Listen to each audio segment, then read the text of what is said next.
actually setting up and tearing down. Because we were about, well, it felt like we were about 3 miles from wherever we were parking there, and then schlepping all those books and everything to go with it. That was rather a job. But anyway, hopefully they'll work out the logistics portion of it for next time then. So do we have any other guests, new members, what have you? Raise your hand. No one, okay. Great, we're always glad to have some new members, and our membership is growing, so that is great. So, a couple of things I want to go over. First of all, we've got some upcoming publications coming out. We're starting to expand our publications. Not only are we going to have the journal, but we're also going to have what we're going to call occasional publications as they are brought about. We're going to be having one come out in June, and it'll be, I don't know if you saw it when we were flipping through the slides here, but they cover it about the Riverside authors and also the Riverside references. And it's going to be a reference work. We've got little bios of many of the older Riverside historians who wrote local history. And then we've also got about 520, I think at last count, references on the history of Riverside. On various topics, various things, but it's, yeah, last I counted, I think it was like 520 or so. Things that we found through just books, magazines, periodicals, professional things, dissertations, all kinds of different things we threw in there. So if you're wanting to look up something or see an article about Riverside, you'll be able to take that and at least have the reference, and then go to the library. Some of them are in personal collections, and by the library I mean, you know, downtown, UCR, RCC, any number of things. So that's going to be coming out in June, and those will be for sale at our next meeting. The periodical publications are going to be for sale. They're not going to be part of the membership there because of a number of reasons, but you will be getting the journal still for free. The journal will come out in October, and we have at least 6 articles ready for that, if not a few more over the next month or so. Plus we'll have our second periodical publication, which will be about Fairmount Park. And we've been putting that together for a little bit of time. Glenn, do you want to mention anything about the Fairmount Park? It's coming together, but if anybody has any thoughts or old pictures, talk to me afterwards. We can still add them in. It's going to be much of the history of Fairmount Park as we can cover. We got about a dozen different authors writing chapters. Steve's writing one, I'm writing some. Vince Moses is doing a history overview. Who else is there? Somebody else probably here that's doing something. Oh, yeah. Debbie, right in front of me. Debbie, right in front of you. She's doing four short ones on the amusement park, the carousel, all the, as she said, the kid fun stuff. She's a kid at heart. There you go. So anyway, that will be available on in October, and October is also our book fair. If you know, if you've been around, we have the annual book fair on October 6th. It coincides with our meeting of that day, and that will be our 4th one that we'll have. It'll be right here, same place, except that it'll be pretty much all that lobby out there, with the exception of the x-ray area, because as we found out last year, they still do x-rays here on Sunday, so we have to leave that area open. Yeah, they kind of didn't like it when we closed it off. So everything around here except the x-ray area will be taken over with authors, groups, what have you, and we'll have the books out and all that for sale. So anyways, we have an auction there. Yes, we'll have an auction, we'll have all kinds of things. So, and then next week too, I don't know if you saw the slide floating around, next week is Local History Day at the San Bernardino Depot. It's part of something that they are starting up. They have invited local history groups, authors and the like from throughout the Inland Empire to be at the depot. They're going to have booths, they're going to have gold panning, games, the exhibits will be open and the like. If you've not seen the Depot Museum in San Bernardino, it is fantastic. It's in the old 1918, I believe it is, Santa Fe Depot there in San Bernardino, and it's beautiful.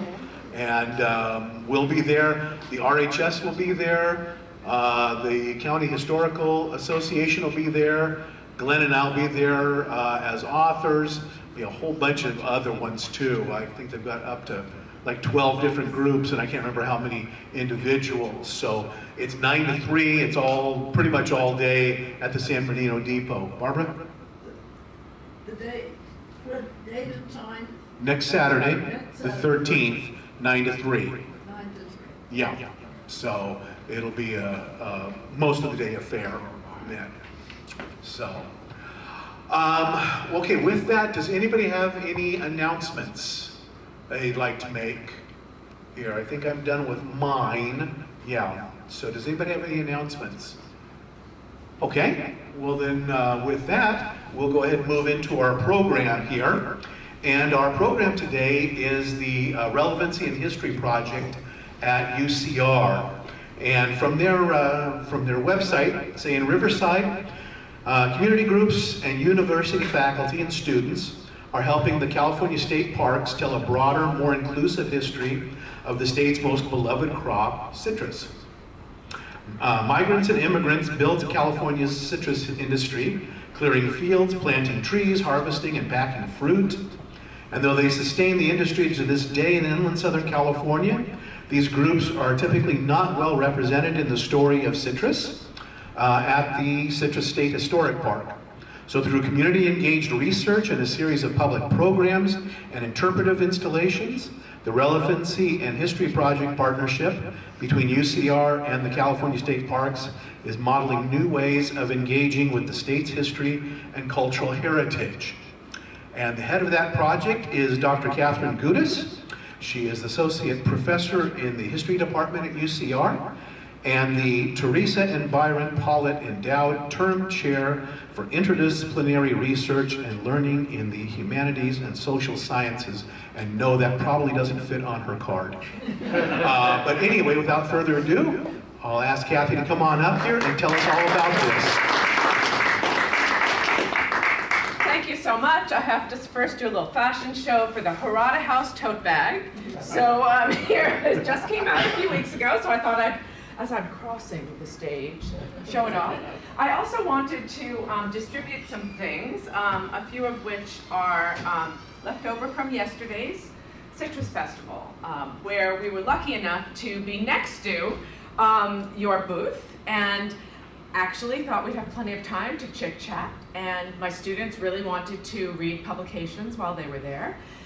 But in fact, there were so many people coming through that we just didn't have the time to do that. So I had planned to be here to socialize at noon, but my aching bones really didn't let me, because really I have not gone to the gym enough. And as Steve said, schlepping all of that stuff across like 3 miles really took a toll. So I'm going to pass out stickers, which are important because they have the websites that contain the information, even though they have different names from Relevancy and History.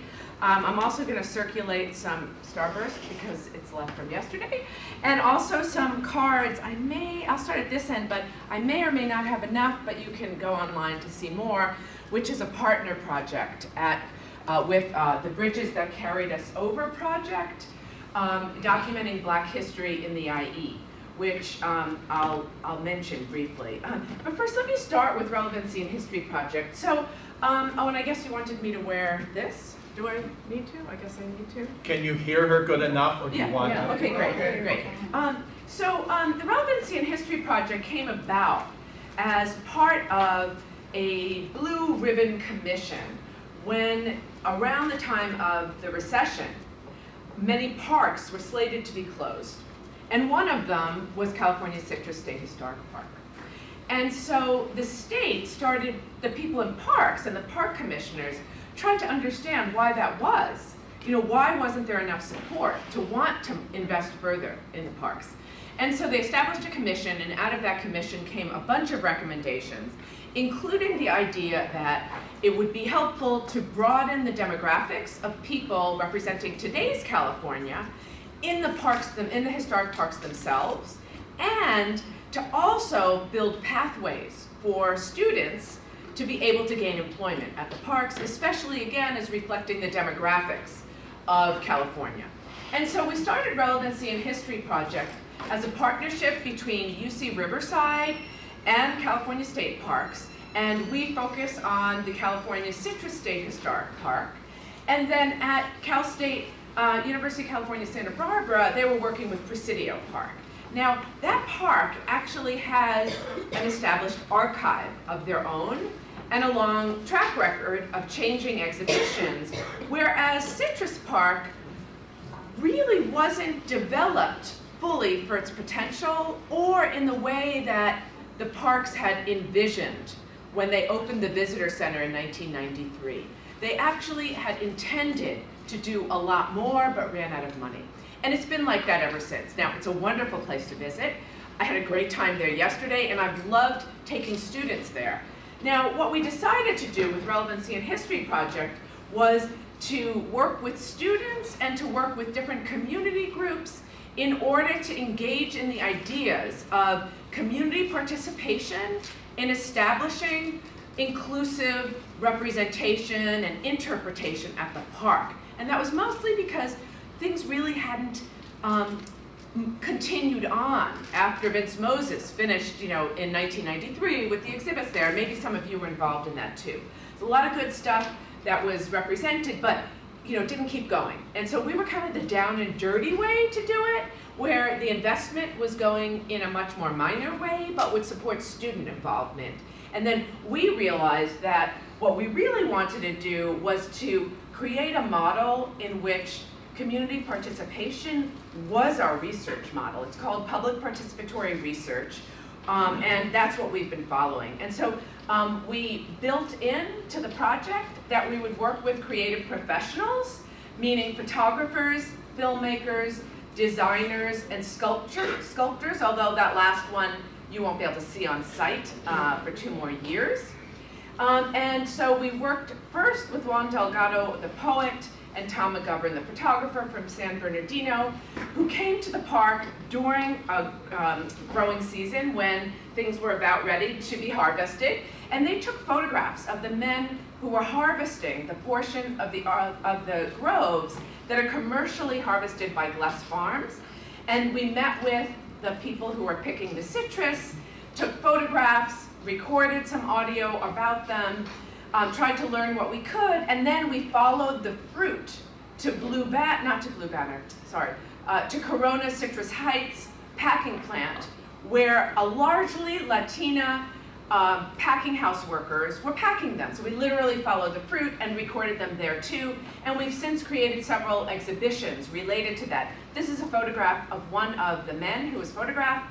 His image, along with snippets of poetry, are in the park along the trails. Unfortunately, you guys didn't get to see it because we didn't walk the trails yesterday. We were too busy.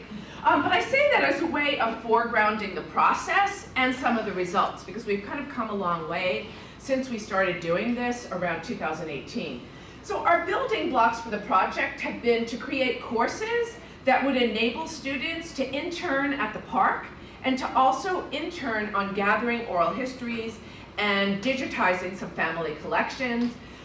So we had internships. We had a number of different campuses involved at Cal State San Bernardino, Cal State Fullerton. Over the last about a year, since COVID, University of Redlands as well. And then we started doing, again, this kind of public participatory research in which we brought folks together for a variety of community meetings or at events that the park was already holding, and asked to share some, to find out from them what they might want to do. And so that's really how we started. And Megan Suster, a UCR graduate student, was the student Relevancy and History Project partner. And she had begun to do research on African Americans in citrus, using a variety of regional collections to do so, and then met the Adams sisters, one of whom is here, and of course you might recognize other folks. That's David Rios from Special Collections. He's been very involved in the Spanish Town Heritage Project. Judy Lee from Save Our Chinatown Committee and the Harada House. Rose Mays from the Riverside African American Historical Society. Will Madrigal at the top with Amanda Wixon, talking about Cahuilla bird songs and on-site, and then student participants. And so we started to bring all these groups together to talk about what they might want to see.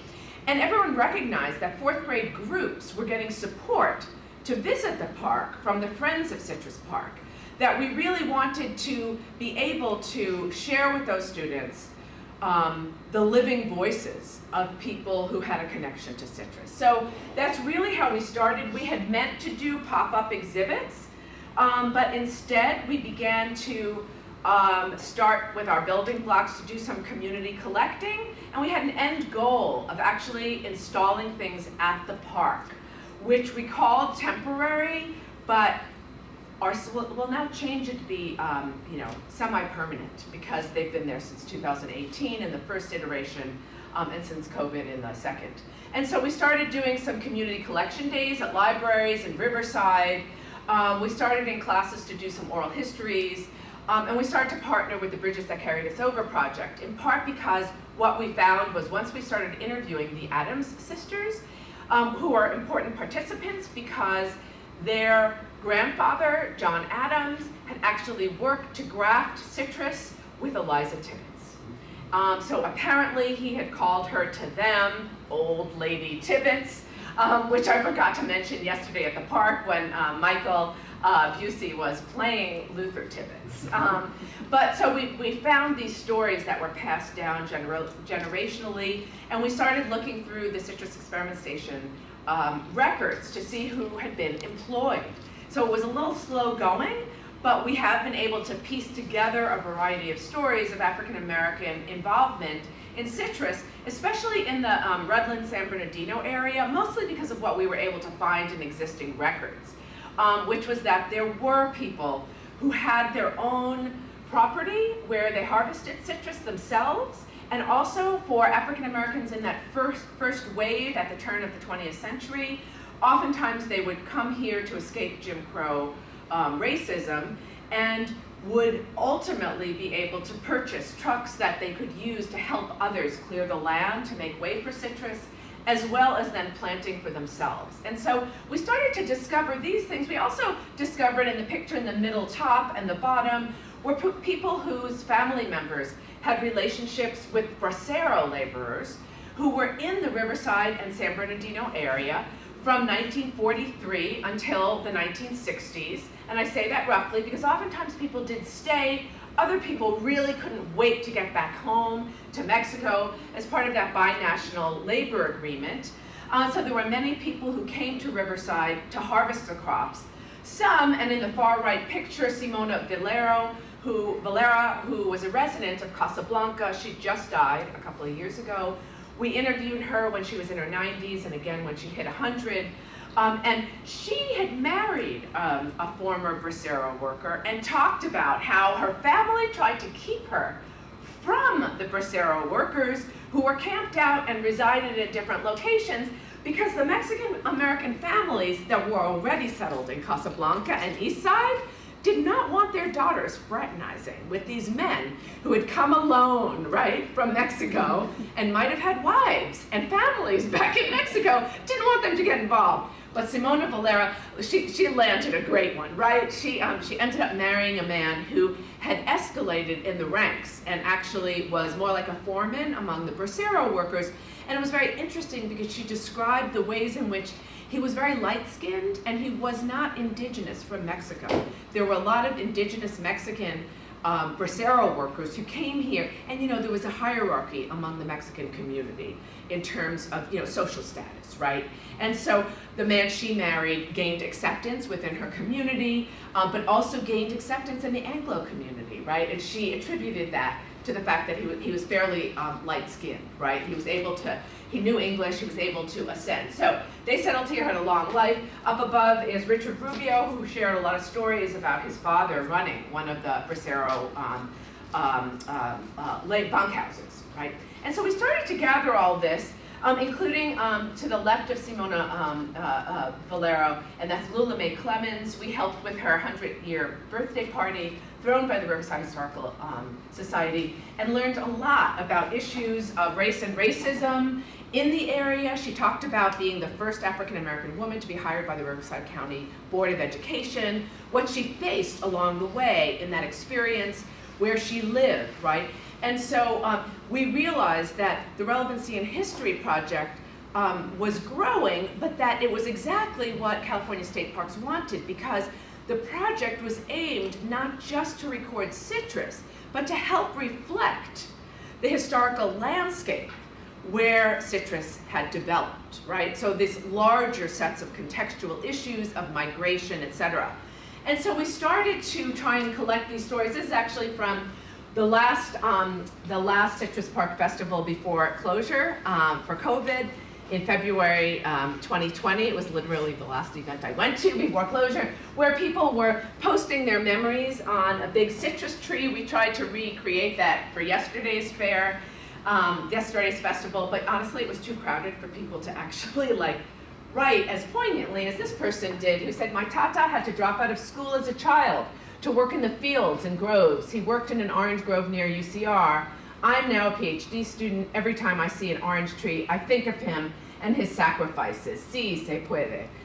So, we've been able to collect a fair number of really poignant and important stories, we think, including people who, offered their life stories and those of their families, and we recorded them. But in fact, the California Citrus State Park had some boxes of recordings. Oh, sorry, I jumped ahead there. Let me just skip that one for a second. Yeah, that's better. And so part of what we were doing was trying to access older materials that were in people's closets or part of older oral histories that people had sort of lost track of, right? And I know there's a lot more out there, which is partly why I say this, because we found boxes of cassette tapes at the Citrus Park. They had no idea what was on them. And so luckily, within a few years, we were able to digitize them. And I'll explain a little bit more about what that effort joined with. But really, this idea of fostering community and community partnerships has always been at the core. And so as we've, in some cases, fortuitously made connections, so for instance, we were invited to present information at the Civil Rights Institute of Inland Southern California to represent the long histories of African Americans in Riverside and San Bernardino counties. We started amping up on the documentation, taking all of the census data for African Americans, which is a lot easier to do than Mexican Americans or people of Hispanic descent in those years of census where they say it that way. So we started to actually put the individual names into a database for the east side of Riverside, the west side of San Bernardino, and in some cases, though it's a later population group, in Moreno Valley. So we chose those three locations as center points for African American history and history building in those communities. And so we had a lot of partnerships, and we started doing more work along those lines. We also had been involved with Carol Park and Dr. Ed Chang as they were doing research on the Pachapa camp, the first organized settlement of Koreans in the United States, which was in East Side Riverside. Now it's a landmark site, and there's an exhibition that they're circulating to different locations about Pachapa camp. It was begun by Dosan Anchang Ho, who had come here with other people to engage in agricultural work. They set up their homes in bunkhouses that were across the street from the Japanese American settlement, and the old maps from the turn of the century listed Korean settlement and listed quote-unquote Jap settlement, and later the Japanese settlement was replaced by Mexican shanties, is the way it was listed in the Sanborn map. So we can sort of see by looking in those maps those transitions. So we've got some folks who also shared photographs with the Young Oak Kim Center. So we've been able to utilize those photographs in digital form to tell more stories and create more lesson plans related to the park and its citrus history, because Dosan Anchang Ho forged a relationship with Cornelius Rumsey, who helped them get citrus work because the Japanese laborers had their own contracts and they were not willing to share because, of course, the Japanese were colonizing the Koreans, right? So this was a point of contention. Anyway, so these two sets of stories start to grow, right? And we've started to try to present them at the Citrus Park in the form of exhibitions, lectures, and now story maps, which I'll show you in a second. So we started forging these different partnerships with the Asian American groups, Save Our Chinatown, Harada House, etc. We started to hold other events. So for instance, we helped with another 100-year-old birthday party in Mead Valley that helped collect additional, especially African American stories, but not solely. And so as I mentioned, as we began to do this, we realized that there were a lot of materials in people's closets. And so that box of cassette tapes that we found was joined by an entire half of a garage filled with defunct media. So those micro cassettes, I can't even tell you all the names of the media. VHS, the one before it, those little ones for movies. So those were in a collection that had been located in Redlands, but the guy who was running it, Antonio Vasquez, had packed it all up when he moved to Joshua Tree. So I visited him out there and he had boxes of family photographs that were part of the inland Mexican-American, wait, what did he call it now? Oh my goodness. Hold on, I'll find it, it's on here. Inland Mexican Heritage. He had been doing oral histories about Redlands citrus, some of which went to the Smiley, the rest were his, and he had started to do, all those tapes were representing his efforts to understand everything around both sides of the 10 freeway as it went through the region. So he had all of these audio, different kinds of, and so we were lucky enough to get and I'm sorry I didn't ask you what time I needed to end, and I'm not looking at my clock, so what time do you want me to stop? 10 minutes? Fine. Oh, okay. So what we did was we boxed them all up. We wrote to this California State Library that had a relatively new project called California Revealed, which was to digitize collections for free. And so we were able to get it all digitized. And then to return all of those materials to people's garages. In the case of Antonio, they're actually in my UCR office because it seemed safer to be there than a garage, though who knows, my office gets kind of warm. And then we were able to return, we had some additional cassettes from the Loma Linda Historical Society that Audrey Meyer is very involved in, who's a partner on this project. And so we've slowly been trying to spread the word about California Revealed. They'll digitize for free up to like 100 items. We've been sending them things each year since then, and slowly having students transcribe them and create metadata for them so that they're findable. You can actually find them all now, not all of them with the correct metadata, so the searching is a little messy still, on the California Revealed website. And so all of that is now part of a larger digital archive under the name Relevancy History Project.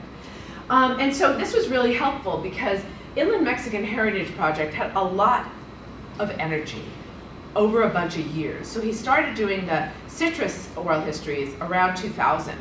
But this other project continued for a while. So it represents a lot of different areas, actually, in the region, all the way to Blythe. So it's been an incredible source of great information, particularly as the years go by, right? People pass. I realized even in the time since students started interviewing relatives about their Braceros experiences, that a lot of those folks have passed. So now we're talking about, sort of secondhand memories, and especially in terms of citrus growers, pickers, and packers. In other words, the immigrant labor force in particular, and new immigrants as well, right? It used to be all Latinas in the packing houses, and we're still collecting a lot of stories around that. But new waves of immigrant groups are actually occupying the role that Mexican American women held before. So this is ongoing to smaller extent because the citrus industry is smaller in the region, of course. And so these have all been digitized, including photographs of family records. So here's just a picture of some of those Humatic tapes, for instance. Had no idea what those were before. And so we began to use this material to create snippets, quotes from people, to try and forge a story. And to also utilize photographs of some of the people we've interviewed or who participated in events at the Citrus Park to bring their faces back into the park itself. So when you drive to the other side of the park where we were, you can see the images of these folks hanging on banners, right? And they also became part of, and I realized that I left off like kind of an important set of images here. And so their images were really important to us because we were able to get multi-generational stories from people. And with it, we created an exhibition, which is at the state park now in the visitor center. Did anyone go into the visitor center yesterday? No, all the activity was on the other side of the park. In the lobby, when you go into the museum, which hasn't changed since 1993, we subbed out portions of it that we could, because of course, there's also, if we dug too deep, we scratched those walls too far, we get to the stuff that you need hazmat for, which we couldn't do. So we basically covered the walls with a set of interpretive materials that brought the voices of these various groups of people into the museum. And so we have layers of images, we have quotes, and I can't believe I took that one slide out that was supposed to follow this to show you that. So you'll have to take my word for it, or I can, if we have internet, I can go there, but we're in a basement, I don't know about that. But we started realizing that not everyone, when they go to the park, is even stopping at the visitor center. Though, really interestingly, let me see if I can get back to the photograph. That's one Bracero story. Some of the people who are on the pictures, on the images that Tom McGovern and Juan Delgado took include some of the women in packing houses. And we had an exhibit that it was up for about a year and now it's gone, and Finding Ourselves in the Groves is the current exhibit, which is where it's about stories and storytellers of Citrus. So it includes people who shared their stories, people from the past. Of course, we mined all of your books, right? The Joan Hall books, the Heritage of Gold books, the Stu Strickland article from way back in the Riverside Historical Journal. We just keep mining these secondary sources to add while we also try to process these archival materials. And so, this banner exhibit, we keep adding images to, and Finding Ourselves in the Groves has different cultural groups talking about things, as well as Native American groups talking about migration stories to the region and stories of displacement. But we realized that what we were really doing was activating this living and growing archive that we were building. And so, all digital, because we don't, we're not UCR, Special Collections, or any of the groups that have the original photographs, the Museum of Riverside, etc. And so what we started to do was try to mobilize the archives to create short interpretive pieces that could be used by teachers or school groups at the park, because those fourth graders come in, now they see the exhibit. So for instance, when the exhibit featuring the women packers was up, there was a picture of Elizabeth Carranza. She's still there. She's the fastest packer at the Corona College Heights packing plant. Her photograph was on view with her permission. Her nephew came into the space, saw her, and she said, he said, "That's my Tia." She hadn't told anyone in her family that she was in the exhibit at the park. Oh, we couldn't believe it, right? And so at the Citrus Festival, and this was right before, this was in 2019, we invited the family to the park through the nephew because she was so shy, she didn't tell anyone. And so the whole family came back, and all of her sisters, she has a bunch of sisters, all of her sisters started talking about how they had tried their hand at packing. Several of them were like, "Oh, I was terrible at it," and she moved into another field, and they just described their experiences. And so we were able to collect that too, as well as the joy of the nephew coming and seeing his Tia. And so we realized that it did make good sense to have a more semi-permanent exhibit in there. And so that's what we did next with photos of different people. And I keep looking at you because you look so familiar, and I can't remember if it's from, yes, you. Yeah, were you at a Citrus Park meeting? Yesterday, yeah. No, okay, before that? No, okay, sorry, I'm mistaking you for someone else. When you smiled, I could tell if you were not the same person, sorry. But you know what happens when you talk to folks, like, in these settings, you're like, oh wait, do I know you? Yeah, so these extended families have been really important. And so we started to create these new resources, but again, often it's somewhat based on fortuitousness. So we were asked to become part of a national project that universities, along with community-based groups who were interested in issues around climate, were starting to do. And we were like, oh, we've been noticing people talking about places where they lived, surrounded by citrus groves, that either were tract developments now, or they woke up and there was a distribution center across the street from them. So we started interviewing people who we had heard about. For instance, one woman who lived in an adobe house right before, it's in San Bernardino, close to Redlands. She had been surrounded by citrus groves. She and her brother moved there with her father after some trauma to do with their mother that she didn't disclose and we didn't ask about. And they were very attached to that location. They could walk to school, their neighbors weren't close, but it was a bucolic space to be in because of the citrus trees. Slowly, those became either truck stops, where, not massive warehouses, because it was gradual over the course of about a dozen years, right? But then giant warehouses. They wanted to buy her land. The descendant was like, no way, this is too important to me. I'm not gonna do it. She currently is on her parcel. It's one parcel zoned residential. Everything around her is zoned industrial commercial, and it has all turned into distribution warehouses.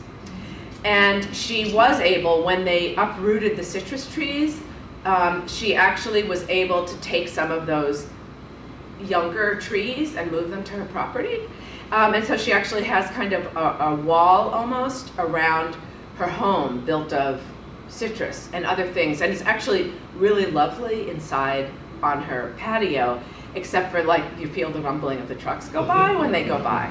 And so this became a story we were really intrigued in. I have to say, we visited with her, we found her because we saw that the house was there on Google Maps. And I don't know how we met her exactly because she's very private. She did not want us to feature, ultimately, she did not want us to feature the interviews in short films we were making, in part because they were still trying to get her out of that house so that she wouldn't be the lone resident in that area and she didn't want to go. And so we started creating these short films to try and understand that transformation from citrus to logistics.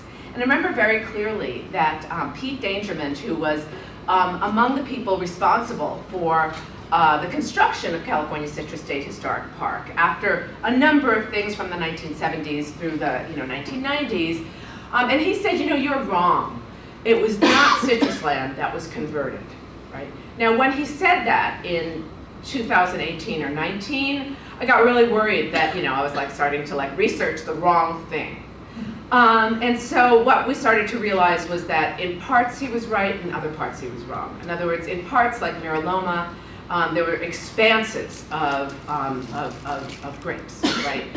Expanses, and it was prime for redevelopment. So on some of those flatlands where it's a really loomy soil, it was grapes. It was vineyards instead of citrus. But we know now that that whole stretch of Redlands, we have clear photographs of it going from 1970s footage, so it was late in coming, 1970s footage to today's drone footage of all warehouses, right? So we knew that it's not everywhere, but it's in a lot of places, and started interviewing people to find out what the similarities were. And these were some of our quiz questions. Yesterday, we had a spinny wheel, and honestly, people just wanted to spin the wheel, right? That's all they really wanted to do. We had a much younger crowd spinning the wheel than we anticipated, so we had questions that were way too hard, like, you know, what was the name of the first Korean American settlement in Riverside, right? It was Pachapa Camp, you know, but like our demographics, we're not going to get that answer. So it was more like pointing to something and saying, what color is this? Orange, oh, you win. But some of what the adults, some of our questions were related to, what do you think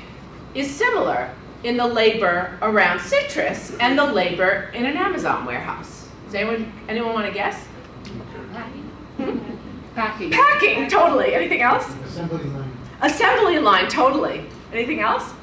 Picking product. Piecework, picking, right? So picking, packing, sorting, boxing, shipping, all of them have these similarities, right? And so not to make a lot out of, you know, the fact that that's how industry works. It's been a great tool in classrooms. And with generations of people who really didn't experience driving through groves, smelling what we smell at the park today, which is just a glorious blossom smell. And you become immune to it after you're there for a while. Like I stopped smelling it once I was there for a while, but when I first came on, I was like, oh, that smell, it's so fantastic. And we had interviewed a group of Afghani refugees a couple of years ago who visited the park at another festival. We had run these sweet and sour citrus festivals for a few years. And they shared these wonderful memories of how that reminded them of citrus harvest back in Afghanistan. They lived in, at the time, I looked it all up later to find where those central areas were. And they talked about the fact that they would have festivals, and the festivals would be people bringing, you know, foods and having picnics, but there were also poetry competitions. And that was one of my favorite elements. I feel like we need to do that at the next Citrus Festival. Yeah, that people would, you know, in a way it was because of the inspiration of like your whole body and the smells and what you're eating and all of this idea of harvest, right? So, you know, we learned interesting things, but what do you do with it, right? And we, you know, our game wasn't to write, you know, journal articles. It was to present back to the visitors at the park or to reach out. So during COVID, we had several exhibits in the works, but the park, essentially, the relevancy and history staff were gone. But UCR was still there, and I still had a lot of students online and on Zoom. So what we started to do was to take the materials that we'd been working with from events, from the exhibitions, which is partly why I left out some of the slides of the exhibits, is because they're on the website now. So you can click on a tab that says exhibitions, and you can see them online. And you'll be able to click on mapping and see some stories that we've crafted from this material that have maps. Remember I said that census data we were plugging into, we've been plugging it into GIS since COVID. Yeah, right, we started conducting the research, and I had all of the research already done for Japanese American residents and for Korean residents with Carol Park's help, right? But what we started to do during COVID was plug it into an ArcGIS map that's hosted at the University of Redlands, where, you know, they have connections with Esri and they have staff for doing that kind of mapping, so that we could actually see the layers, you know, the ethnography on the map itself, right? So demographical shift, but also to see how segregation worked over a number of years, right? Because when you start mapping census, there are some open source means to get data representing race and ethnicity, which for anyone with going on Hispanic or Hispanic surname is super challenging, because folks were supposed to be listed as white for some years, though oftentimes in going through the pages yourself, hand by hand, you notice that the enumerators would go to the neighborhoods that we know from our data were, you know, racially restricted to multiracial groups. African Americans, Latinos are the majority, and then Japanese Americans, and then they left, and some other, you know, mostly Latino families moved in. Okay, so what in mapping all of this, we started to, you know, see a lot of stuff that became, so basically COVID led to us going almost entirely digital, where we started taking the oral histories, mapping the places people talked about, right? So we could map where bracero workers had lived. We could go from other archives where there were Spanish language interviews that were collected by the National Museum of American History from the Smithsonian, and get all the Spanish language interviews that were conducted with people in Riverside and San Bernardino, and start to unpack what they were talking about, plug it into the map to create stories. So this stuff became our effort, right? So Sourpuss was a photographic project at a festival where we had people lined up for really long lines to really do what's like almost like a TikTok thing, which is tasting citrus and recording yourself, or tasting something and making faces. Well, we did that, but because it was at the park and it was the tasting event, and because we had a professional photographer, people loved it. And so we just sort of, some of it was just whimsy, right? To put up a big display of these photographs, right? And so these are online. The Juan Delgado project was online with Tom McGovern, called Manos, Espaldos, and Blossoms. He used Spanglish for some of his poetry. And some of that poetry with the photographs is online for this digital exhibit, but still is in really good shape, despite the years of not installing anything, which is like 4. I think it's been 4 years. And they're like alternative trail markers. So where you would normally have a big thing of text, we have pictures of the people who actually pick the crops. And then on smaller trail posts are photographs with snippets of poetry. And some of the poetry he created was from the sounds and voices of workers on site when he recorded them.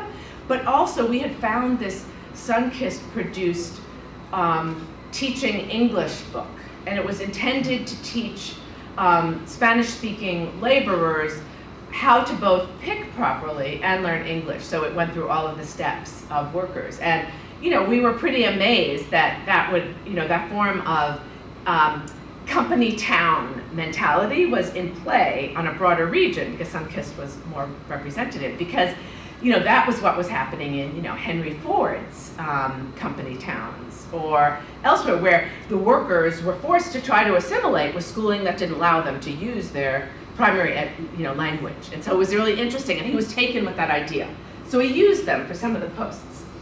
Okay, so all of these are ways that we've been trying to mobilize the different materials that we've been able to locate. We produced a series of videos that are between 3 and 7 minutes long. We call them micro-documentaries, to try to represent what within the museum at the site we weren't able to sort of do new exhibits, so we have some videos instead.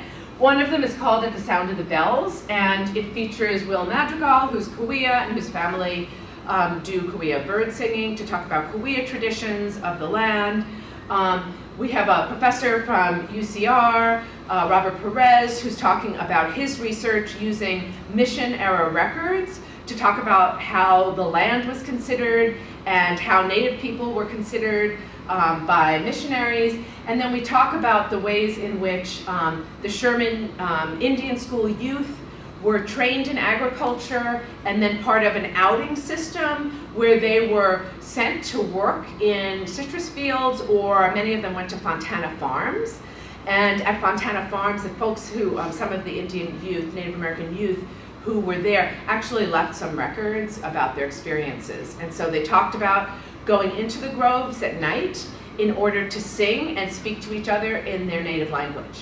So it became kind of a respite. So we tried to represent this in, this one is 7 minutes, because we were like, how do we do this whole span of history? I have no idea. And then also to demystify the ways in which citrus uses that kind of missionary past as a glorification of, if you will, Native American displacement, right? And that, how do we bring all of these stories to the forefront? Because industrial heritage is always going to have a group of people who are the lowest paid and are oftentimes the newest immigrant group, or those who have been brought in to do the work that's the dirtiest and people don't want to necessarily do. And citrus is part of an industrial heritage. So that's partly why we've been focusing on the last few years on citrus to logistics, to think about Native American removal or displacement. For instance, in San Manuel, some of the conversations we had with folks, there was actually a tunneling to irrigate water that was on the reservation land that San Manuel had been given.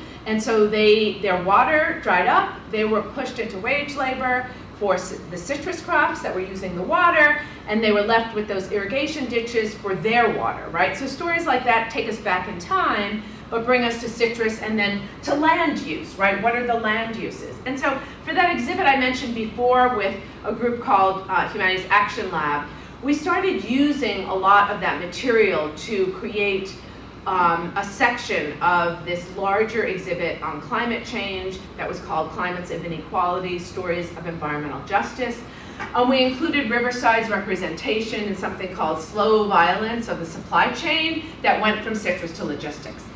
This was a traveling exhibit. It's going to 22 different cities. It opened in Southern California at the Japanese American National Museum, where we had a series of conferences with environmental justice organizers, and then it came out to Riverside, to the Art Museum, where we again had some community meetings with people to try and learn more, and also to work with them on some of the direct action that they were concerned about in terms of people being displaced from the Bloomington neighborhood by distribution warehouses, and the ways in which some environmental justice groups have been working very hard to try to ensure that jobs are better if the warehouses are going to come in anew, and that environmental concerns of community members who are on the front lines are also attended to.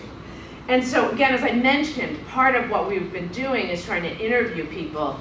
And so we did do a small series on coronavirus and logistics, and then that grew into interviewing environmental justice organizers, and grew into the fact that we now had a whole bunch of oral histories, ranging from LGBTQ Riverside experiences, which we did with the city of Riverside for a historic context statement. So we had all of these, we have about a dozen interviews that relate to queer experiences in the IE.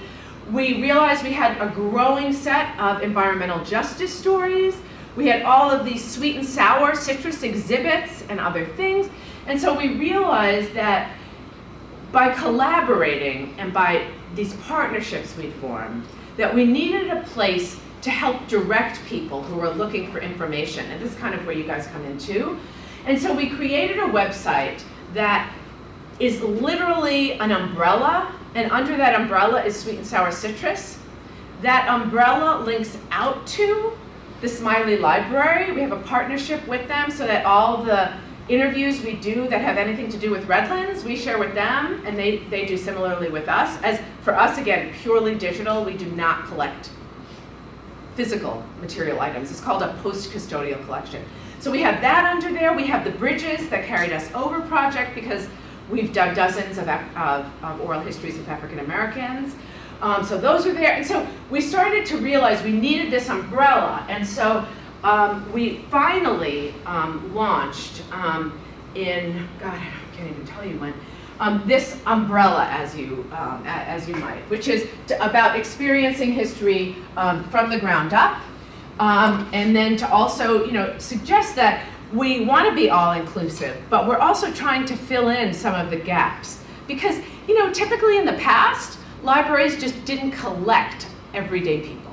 They just didn't, right? So you find them if you read kind of against the grain, right? Or in some cases, for instance, Korean American, a lot of that material came when Ed Chang realized the deep involvement, and it was in Korean sources, right? There isn't, so now we have like Dosan On Chang Ho, various collections at UCR, but those didn't exist until he learned with a graduate student in public history about that name, the Korean settlement on the Sanborn map. And so he also discovered a few people to interview who represent sort of long friendships with people, right? And so all of these are sort of what we're getting at, right? that, how do we do it? And so we basically have this label for other folks, for curriculum, stories, and maps, and the archives. And then Remix Remake is another way to take archival things and create something new, right? And so it's something that we're working on right now that will launch in June as well. So if you pace through, what you'll see, for instance, is a collection from one of those community collection days. And students have started to do more research, to write papers, and we have some short snippets of text around it. Or there is an existing lesson plan around the first Koreatown. So we put it under here, under other folks, but also cross-listed under curriculum so teachers can find it. Totally want to talk to you about how we can link out the exhibit from Sweet and Sour Citrus, etc.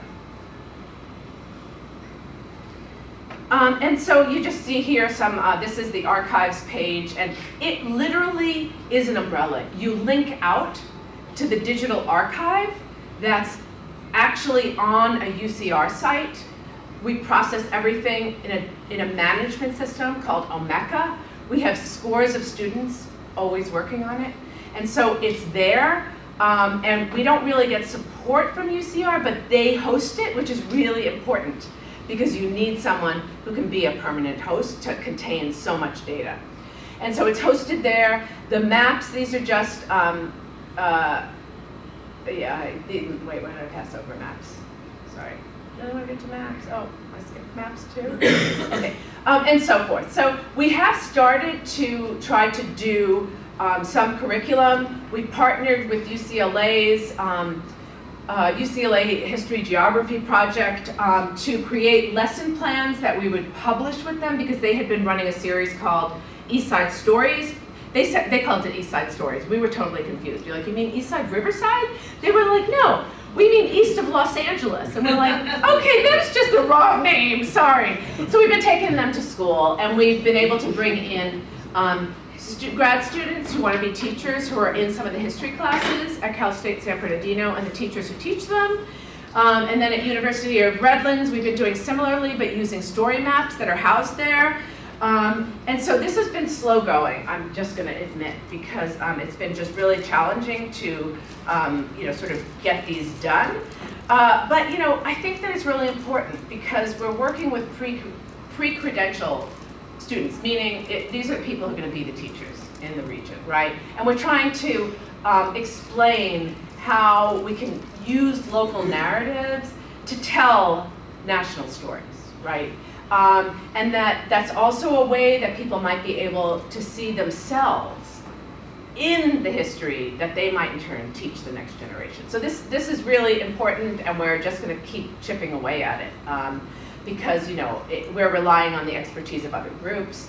And our next project that is engaging the archives, all of these, that also fits into that idea of from citrus to logistics, in part really because it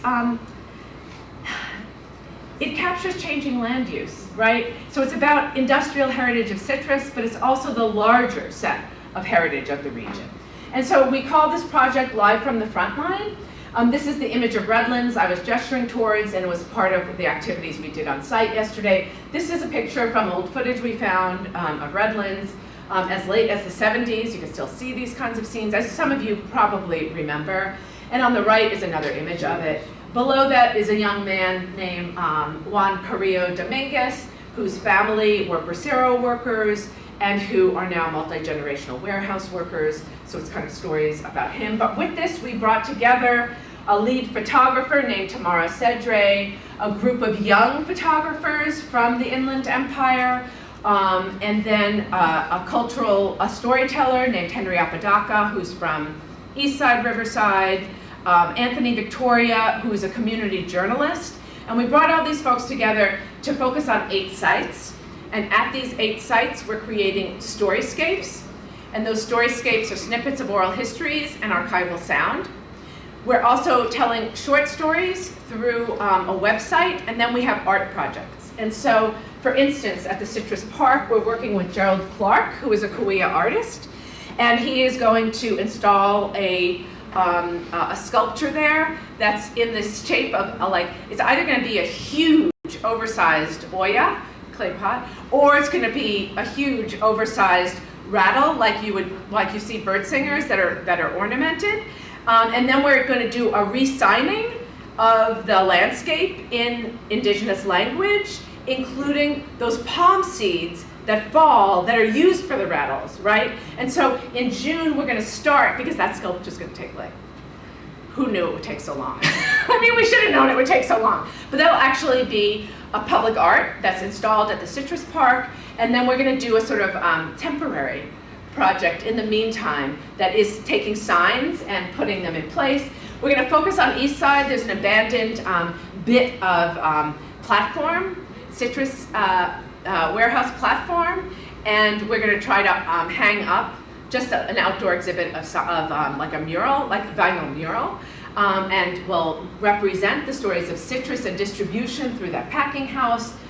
We're going to South Colton and using the cement plant and the community nearby to be able to talk about, again, more industrial heritage, and especially because there are a lot of South Colton oral histories that Cal State San Bernardino did, and because our team members are from Colton, from South Colton, so we're trying to access more materials through the newly opened Fontana Historical Museum, Colton Historical Museum, which is in their old Carnegie Library, and then also I've been meeting with Fontana up here. We're sort of taking the Kaiser Steel plant and the land around it, which is now being converted into warehouses. The speedway that was built on that land is going to shrink a little bit, not for NASCAR anymore, and then there'll be, on remediated land, there'll be more citrus, there'll be more warehouses. So the Kaiser plant is really interesting because, and the same thing as Colton, because in the aerial views,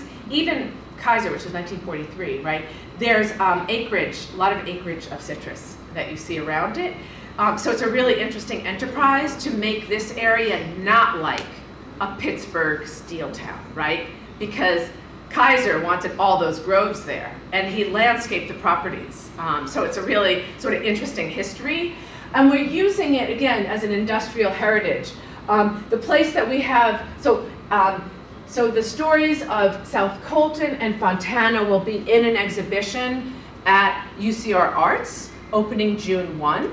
We'll be touring it June 2. And so those will be archival materials mixed with new photographs. Same thing with Colton.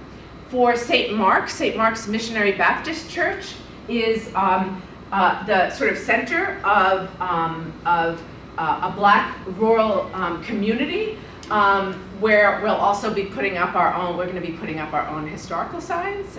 Again, temporary. In other words, in some cases, we're asking permission because we know we can get it. In other cases, we'll just put it out and see what happens. It might get removed, but you know. And in some cases, like there's a Miraloma site that I call the epicenter of logistics, because it was an old US Army supply depot, which supplied the new formations of the Desert Training Center and Manzanar during World War II. So when I went by, another scholar noticed this in the papers at the National Archive. I drove where I thought it might be from aerials and found it. And it was this Miraloma Space Center. So anyone who lives in that area knows what that is. But all of the old depots made out of cedar. I mean, the wood there was incredible. And in fact, they did recycle the wood. But they were like 1 million square feet. And then found these photos of it. And it was a base. But anyway, that was like that was a really big space where the railroad tracks went straight into the buildings to unload and load, right? So it was a deviation from citrus, and also a deviation from what would follow as that itself turned into a big distribution warehouse. That's all been dismantled now and is a big Amazon. So it was dismantled this past year, and we took a lot of photos of it because I was really attached to that darn marker of history, and so we really want to put a marker there. To be able to mark that. But at St. Mark's Missionary Baptist Church, it's the same sort of story of this rural area of San Bernardino, very tight-knit community, a lot of agriculture to support themselves and do some truck farming. And then lots of the people worked at Kaiser, at the railroads, etc. And when the city of San Bernardino annexed them, they started to change the zoning of the different properties surrounding the neighborhood with commercial industrial. So it's sort of the predecessor to what happens now. And so first was a transfer station for toxic material waste. No one really who has a well on their property and lives next to that really wants that to be there. It was passed anyway, and that was the beginning of rezoning the properties for commercial industrial as folks sold, right, because they didn't want to live next to a transfer station. So currently St. Mark's Baptist Church is one of a handful of buildings that are still there. The other old church from 100 years ago had a mysterious case of arson a few months ago. And so, so this is sort of our new project that will have some signs, events, exhibits. So I hope you'll stay tuned because it's going to be really packed in June. On June 1, the exhibit opens. On June 2, we have and we also have an IE People's History Conference at San Bernardino. Then we've got an opening, we have another archival day, June 8th at the Riverside Art Museum. On the 15th, we're gonna go to Bloomington, and the Bloomington Elementary School, Zimmerman Elementary, is letting us use their parking lot. We'll bring a container and have an exhibit in there, but prior to that, kids are gonna start making these installations for it because the Bloomington Elementary School, Zimmerman, is gonna be torn down and a warehouse erected, and then it will be reconstructed in a bigger size, but alas, Bloomington is regularly being paved over by the day for warehouses, some of them on spec, but I won't get into all of that really, but the project does. So we invite you to join us come June, but there's so many other ways that I'd love to just sort of gain your insights and support. We would love to work with students this quarter and during the summer to add I would love to, what we'll do probably is sort of mine your bibliographies and try to create clusters of topics so that if a student is doing research on Japanese American Riverside, where do you go? Well, we know where to go. It has to do with the Harada House, has to do with the Museum of Riverside. There's a cluster, but hidden within the museum's page are a dozen oral histories, right? So a student, like you would find them, right? But not necessarily a student, especially even a college student, even a grad student. I mean, I sent them the direct link. So we want to build out to be able to, again, wear an umbrella, to build out to link to where different resources are. It's a very grassrootsy kind of thing. I have a day job, so I don't need to be paid. Students will get paid if they work one semester for free for course credit. Then the next semester they're eligible to be paid something, which differs depending on grant funding. But so we've got some littler hands than mine working, and I make my kids work on it too. Those are littler hands still. But so we're really looking for folks to give us more information, direct us, tell us who to interview. I've been doing we've shortchanged Riverside, in part because St. Mark's, it snowballed. It's snowballed. I've done 6 hours of interviews with Mr. Dennis Green, who gave most of the information I said about the truck transfer station. Every other house was a Green family member, so he remembers really clearly how they got the property, et cetera, et cetera. So anyway, but we've really been shortchanging Riverside. And so luckily, Bill Medina and his sister Susie have been super helpful in trying to connect us with and come with us to do oral histories. But, people, the older folks are passing, and it's gonna, we no longer are really getting the same citrus stories as even 5 years ago when, before COVID was when we did the last really interviews with elderly Riverside folks. So any suggestions you have would be so welcomed. We'll continue to mine all of the fantastic resources that you have built for Riverside and are building. And I hate to use the word mine. It sounds like, you know, we're just taking and taking. But, you know, it's what students should do. It's what what we all should do is utilize the research that has been put out for us. So I want to thank you for that. And thank you for hosting me today. Yeah, you can follow up.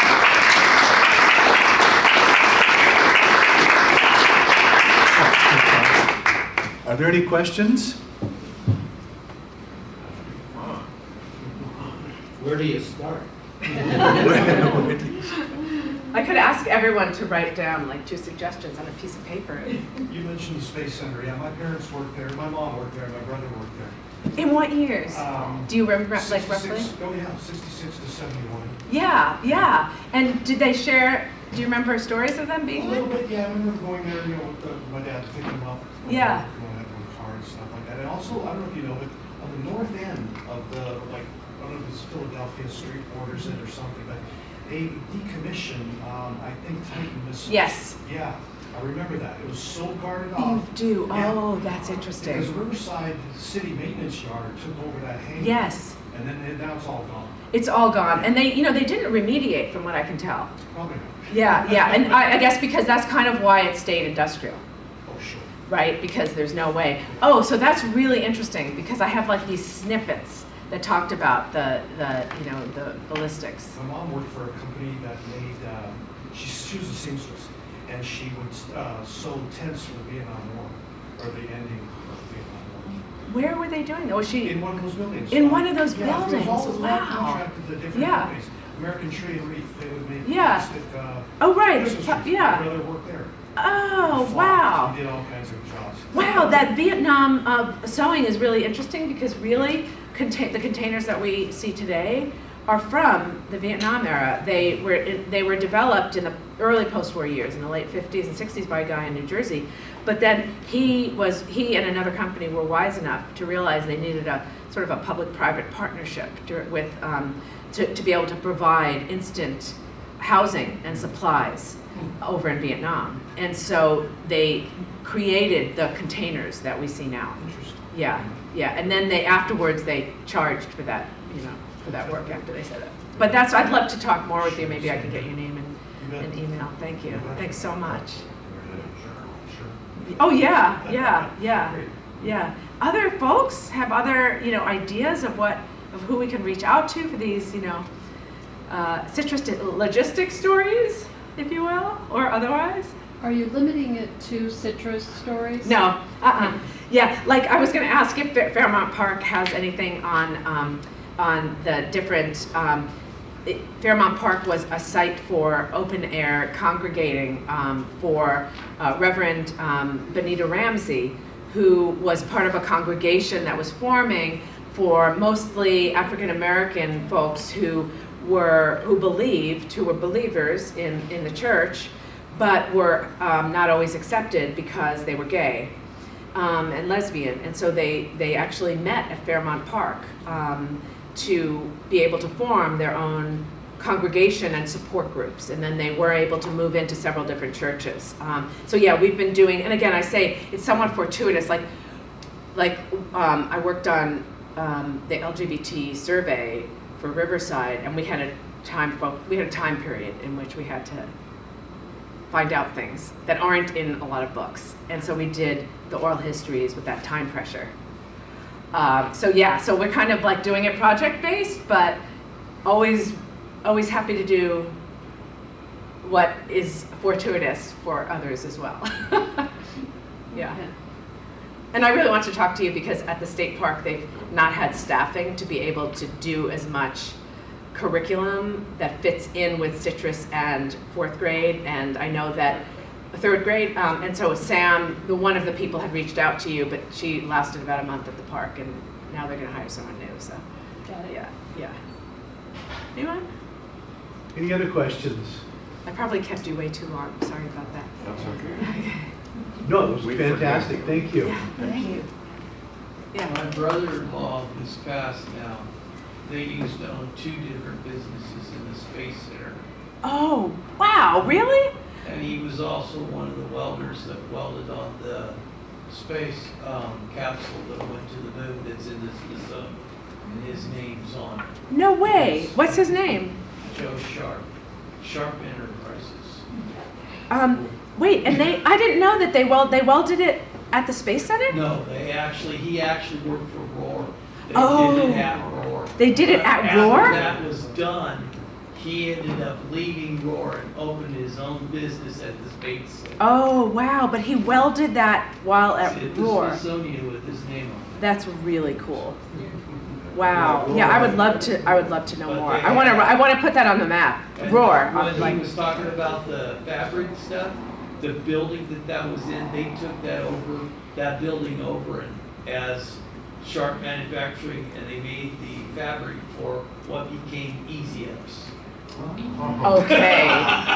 Okay, that's very cool too. You see, I'm such a geek for this kind of history. It's not everyone's cup of tea, but I'm like, no way, they made the easy ups there. That's so super cool. I wish I had. My mom worked for Canvas. It was called Canvas. Oh. Yeah.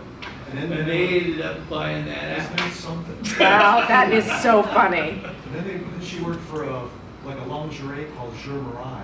And they also, the big welding shop that was there, there was a huge welding shop down, my brother-in-law owned that, that's what he actually had.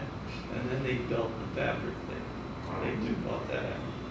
Yeah, That Space Center has got its own little, I think that could be a historical project. well, you know what? I mean, I really had a hard time finding things in existing records.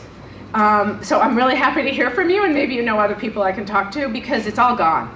And I was lucky that I was able to, I now carry a hard hat and a safety vest in my car, because you can look like you belong. And actually, the guard at the Space Center told me that. He was like, you know, people are coming and going here, because it was when they were dismantling, and I wanted to see inside. I'd never seen inside. And so, yeah, and then I brought my filmmaker friend, who has become like, and so we have a lot of footage of, but it didn't really, like, yeah, it's been really hard to find information. Yeah. Did you have some? They've actually got the building, the Titan building at Roar, and after the space shuttle blew up, the next day everybody and their brother was in there making sure, because we used to machine the O-ring groove. They had it down to the O-ring failing, and they just wanted to make sure it wasn't them. It wasn't us. Right, yeah. Oh, that must have been stressful. Yeah. So Wow.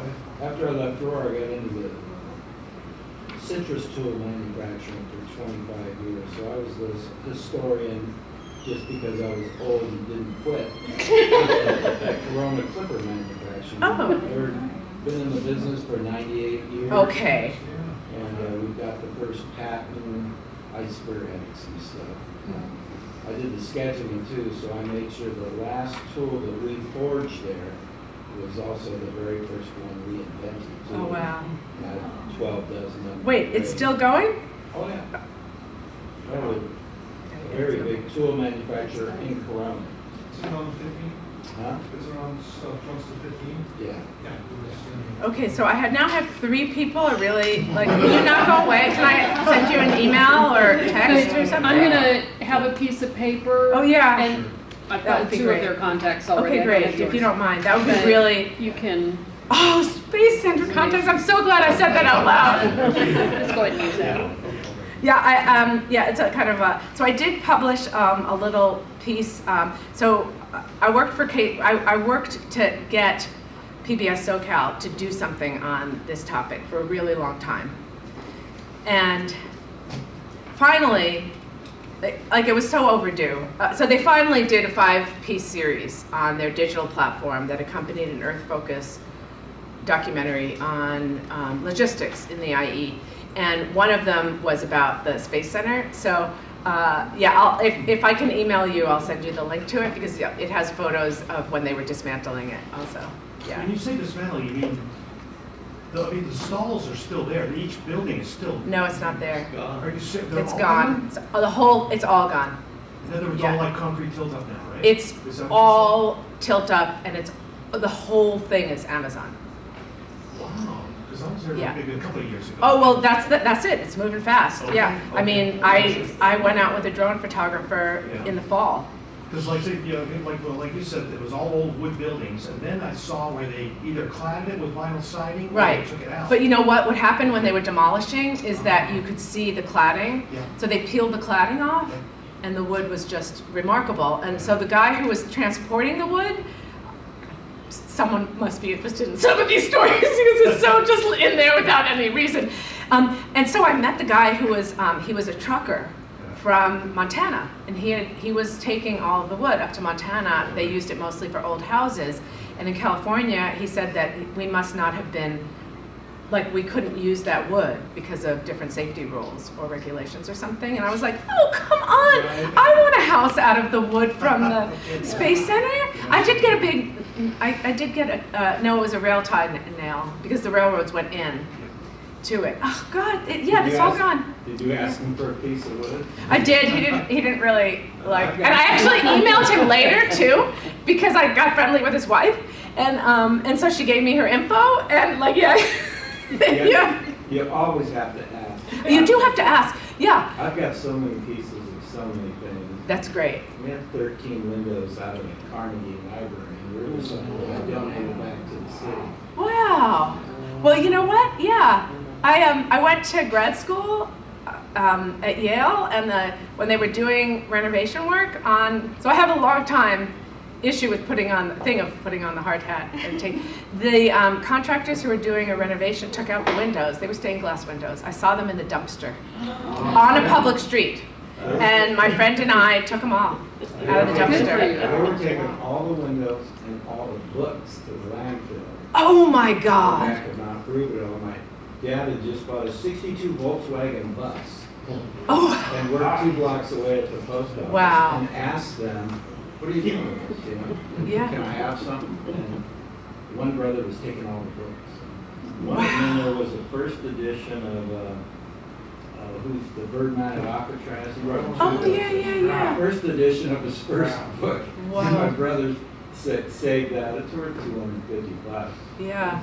And in the train. Yeah, no, it's, you know, things really go to waste. You know, later they did, we called the school. I mean, you know, just abscond with them and said, what are you doing? And they said, oops. Yeah, and then we had to like take that way over my basement. We had to like, you know, like, and I don't know why we were so stupid as to not say, well, come here, pick them up from the basement. Yeah. Right? You know, like, why am I taking them up from and like leaving them on the front stoop? Well, anyway, the long and short of it is that, yeah, if you don't ask for things, often you don't get them. And sometimes if you see something in the trash, it might be worth more than you think. But I think everyone in here is interested in history already knows this. So, but you know, things that you might not think of as so important, right? Like you might not have volunteered that about being at the Space Center. If I had, like, you know, yeah. So that's the problem. Is like now we have to figure out how to like get all this stuff from you. Yeah. Yeah. But yeah, if the Riverside Historical Society or any of you have, you know, everyday or mundane stories you might want to share, or you have materials that you think, you know, aren't being digitized and you think could be, we don't take rights for anything, and as long as I have students helping, then we can do stuff. It might be a little immature, but yeah. Well, thanks. Okay. Okay, well, thank you, Kathy, for that. Yeah, there's a sheet coming around. If you would like to chat further, maybe you could put your name on it, an email and/or cell phone, and we can get in touch. And all Yeah, the I people appreciate at the this. welding shop carried a torch. Oh, right, yes, he's the joke meister. He gave us jokes yesterday. Okay, alrighty, we've got a number of programs coming up. Let's see, in June, we'll have Benjamin Jenkins here talking about Octopus's Garden. Yeah, he's going to be coming. So we'll talk about citrus and railroads. In October, we're going to be talking about Fairmont Park. Some of us who did some of the topics in the booklet coming out, we'll be discussing those at Fairmont. And then December 1st, we're going to be hearing about Peter Weber and the Peter Weber House from David Stolte of Old Riverside Foundation. and he was the designer with G. Stanley Wilson, and their house, of course, is out on University there. Remember, October 6th is our big book fair. So we've got a number of things coming up. And then yesterday, I actually met up with the assistant city engineer, something like that, and he's kind of got me going on something on street names here in town. So if you have any stories behind some of the street names, I would love to hear from you. I've already got a whole number of them going, but I'm always looking for additional ones. So if you know of any, or know of people who know of them, please let me know. So anyway, does anybody else have any other announcements? Oh, okay, our books and our journals are back there for sale. And I need the board members to stay afterwards because we're meeting. So anyway, without any further ado, thank you very much. We'll see you in June.